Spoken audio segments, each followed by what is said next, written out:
Hello and welcome to the International Politics channel, a place where we will discuss and analyze the most important topics to the international affairs. Usually we will look at the most current topics, but let me start with a more historical approach, because history can tell us a lot about the world today. Let us begin.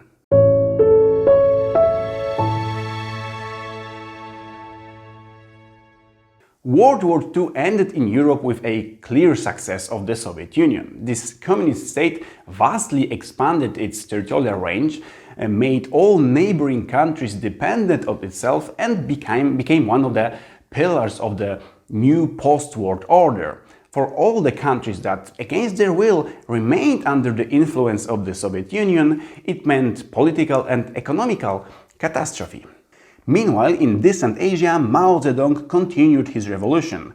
The decades-long struggle for a new communist China ended in 1949 with the proclamation of the People's Republic of China, a state that today has grown into one of the world's two largest powers.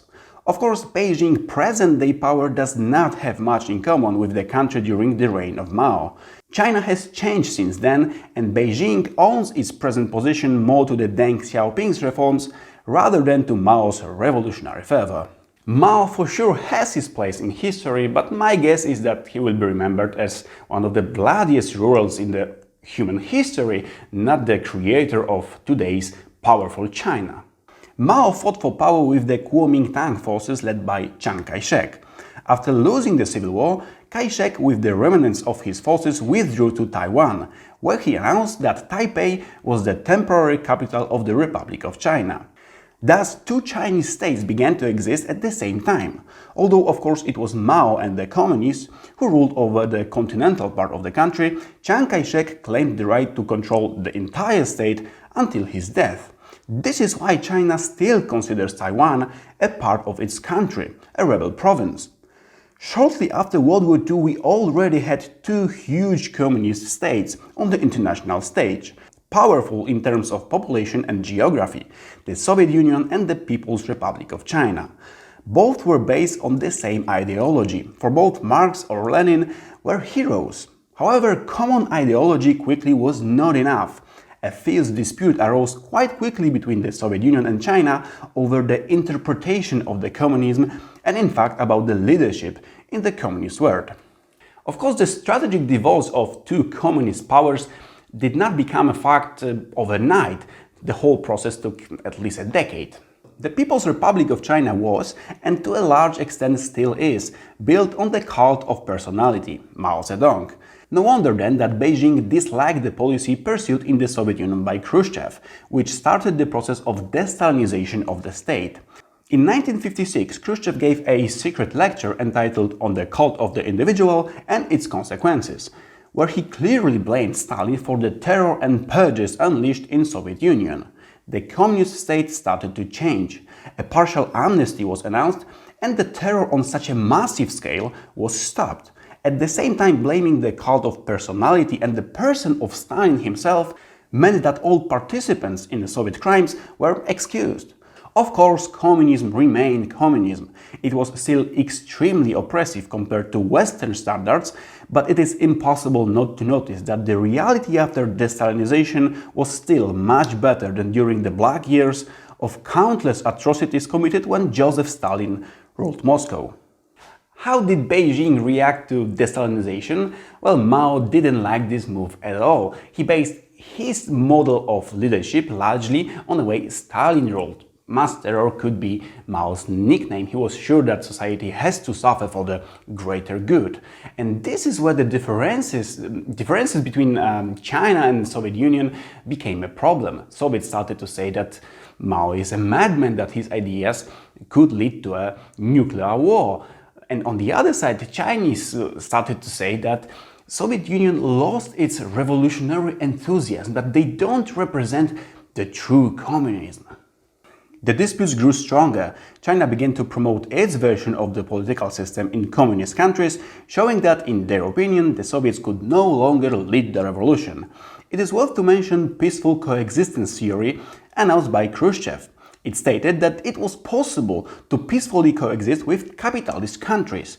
Of course, the rivalry did not stop. Moscow still acted as a hostile country to the USA and Western Europe, but the idea of never-ending expansion of communism was no longer that essential to Soviet Union foreign policy. And this very statement, in the eyes of Beijing revolutionary fundamentalists, was contrary to the most sacred communist dogma, that is, the relentless drive to spread the revolution. I could give many more examples of those differences between China and Russia, but to speed things up, let's talk about one more thing. In 1969, armed clashes erupted between Soviet Union and People's Republic of China.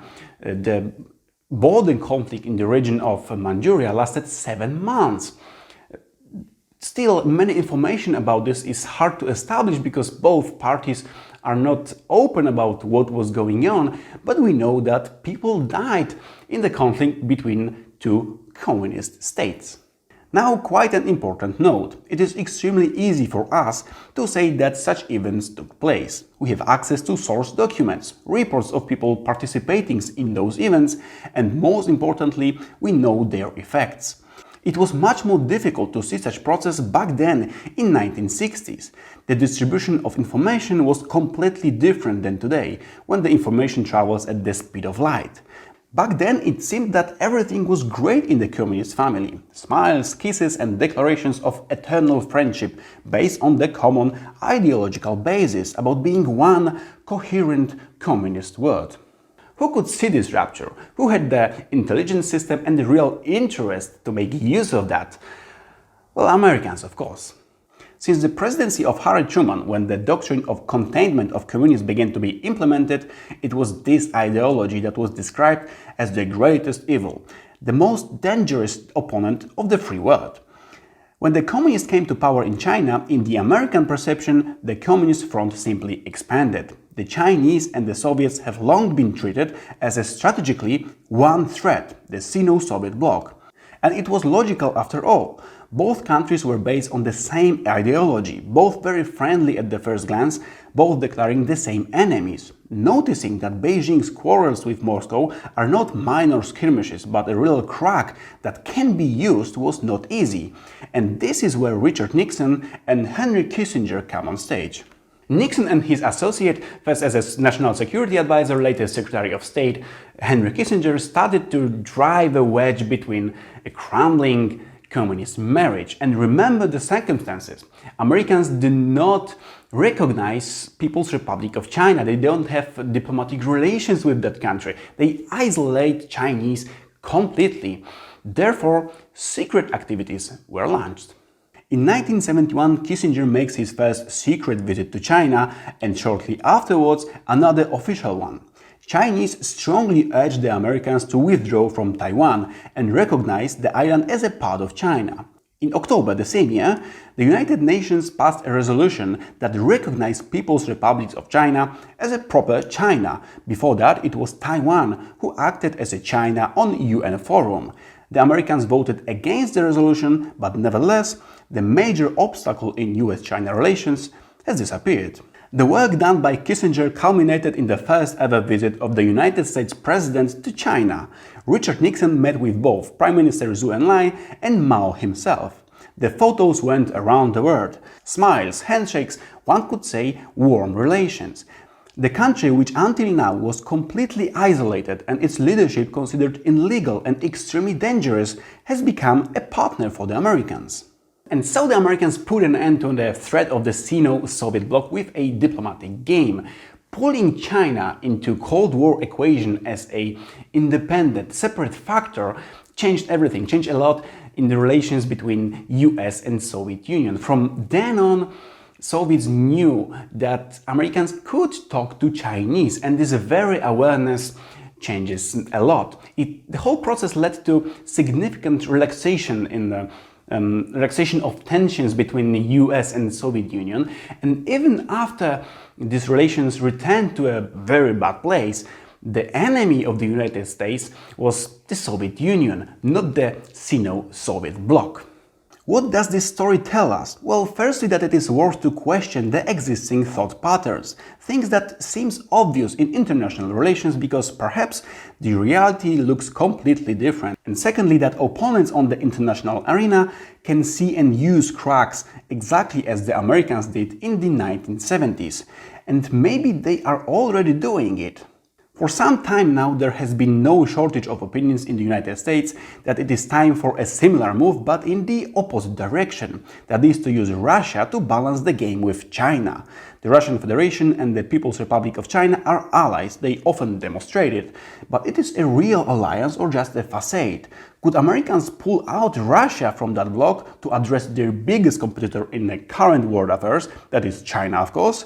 Well, today such a scenario seems very unlikely, but it is not impossible, so it is worth looking for even the smallest signs of such actions. But of course Americans are not the only one who could make such move. It could be used against them to divide the Western world. And if you think about it, there are many similarities to the story told. United States of America and Europe, two powerful organisms, based on the same values, on the same, one could say, ideology. And yet we already can see that this united, cohesive Western world is starting to crumble. Leading European leaders are often talking about the need to reduce the importance of the USA in Europe. In visions of President of France, the role of the United States in the future of Europe is practically negligible. And also from Washington you can hear more and more messages in which Europe is treated as a trade rival. President Trump has openly stated that maybe he should call the Germans enemies because of the trade. Will things change now when we have new president in the White House?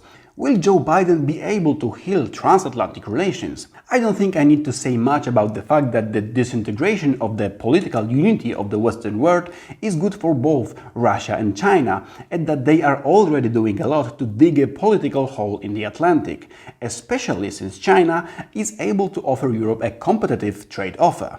If the Chinese Henry Kissinger appeared in Paris, Berlin or Brussels with a great political or trade deal, would the Western world remain one?